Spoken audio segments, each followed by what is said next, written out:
కేంద్రంలోని మోడీ ప్రభుత్వం రైతులకి కనీస మద్దతు ధర చట్టం చేయకుండా, రైతు రుణ విముక్తి చట్టం చేయకుండా ఈరోజు కార్పొరేట్ శక్తులకు అనుకూలంగా వ్యవసాయాన్ని మొత్తం కార్పొరేట్ శక్తులకు అప్పగించేటువంటి విధానాల రూపకల్పనకి శ్రీకారం చుట్టింది. ఈ క్రమంలోనే గత 4 సంవత్సరాల క్రితం రైతు వ్యతిరేక 3 నల్ల చట్టాలను తీసుకువచ్చింది. ఆ చట్టాలకు వ్యతిరేకంగా ఢిల్లీ సరిహద్దులో పెద్ద ఎత్తున నిరసన వ్యక్తం కావడం వల్ల ఆ చట్టాలని ఈరోజు పక్కకు పెట్టిన పరిస్థితి ఉంది. ఇప్పటి వరకు కూడా వాటిని రద్దు చేసిన పరిస్థితి లేదు. ఒకవైపు ఉత్పత్తి ఖర్చులు పెరిగిపోయి రైతులంతా కూడా ఈరోజు అప్పుల పాలై ఆత్మహత్యలు చేసుకుంటున్నారు. ఈ క్రమంలో రైతుల యొక్క ఆత్మహత్యలు పెరిగిపోతూ ఉన్నాయి. ఇప్పుడు NDA 3 ప్రభుత్వం కూడా అదే దిశలో పయనిస్తున్నటువంటి స్థితిని కూడా మనం గమనించాల్సిన అవసరం ఉంది. అందుకోసం ఏందని చెప్పేసి అంటే రైతు వ్యతిరేక నల్ల చట్టాలను తక్షణమే రద్దు చేయాలి. రైతులు పండించినటువంటి పంటకు స్వామినాథన్ కమిషన్ సిఫార్సులకు అనుగుణంగా చట్టం తీసుకురావాలని చెప్పేసి మేము రైతు సంఘాల పక్షాన్ని డిమాండ్ చేస్తూ ఉన్నాం.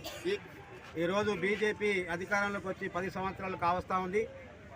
ఇప్పటికీ కార్మికులకు ఉన్నటువంటి చట్టాలను తిరగతోడుతూ యజమానులకు అనుకూలంగా, అదేవిధంగా కార్మికులకు ఉన్నటువంటి చట్టాలన్నీ రద్దు చేస్తూ 4 లేబర్ కోడ్లు తీసుకొచ్చి ESI, PF, బోనస్, సర్వీసు, పని గంటలు, పని భద్రత లాంటివి లేకుండా ఈరోజు బీజేపీ ప్రయత్నం చేస్తూ ఉంది.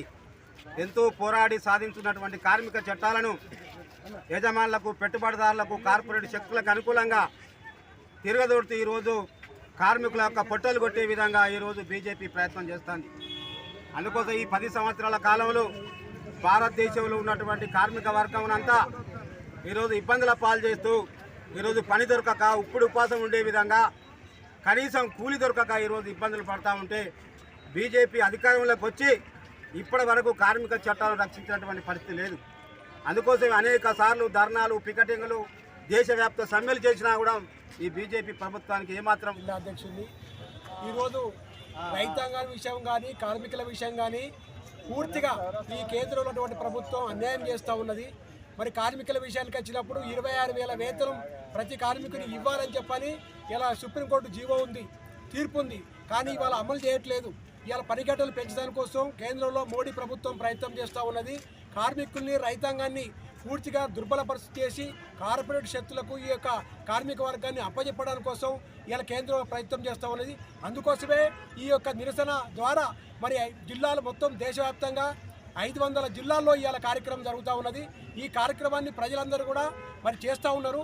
ఈ వ్యతిరేక విధానం భవిష్యత్తులో మోడీ ప్రభుత్వం మార్చుకోకపోతే పెద్ద ఎత్తున ఉద్యమం చేస్తామని చెప్పి ఈ సందర్భంగా తెలియజేస్తాం. విధానాలకు వ్యతిరేకంగా దేశవ్యాప్తంగా 500 జిల్లాల్లోని నిరసన కార్యక్రమాలు చేపట్టడం అనేది జరిగింది.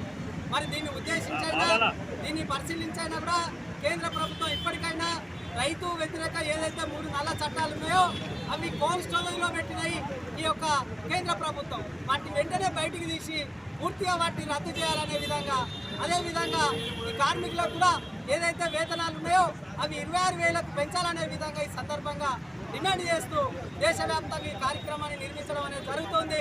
ఈ యొక్క ప్రభుత్వం కాక ఈ యొక్క అమలు చేయకపోతే ఇంకా పెద్ద ఎత్తున ఉద్యమాన్ని లేవనెత్తి ప్రయత్నం చేయవలసిన పరిస్థితి, ఈ యొక్క కార్మికులు, కర్షకులు, రైతులు, మేధావులు అందరూ రోడెక్కవలసిన పరిస్థితి ఏర్పడుతుందని నేను ఈ సందర్భంగా బీజేపీ ప్రభుత్వాన్ని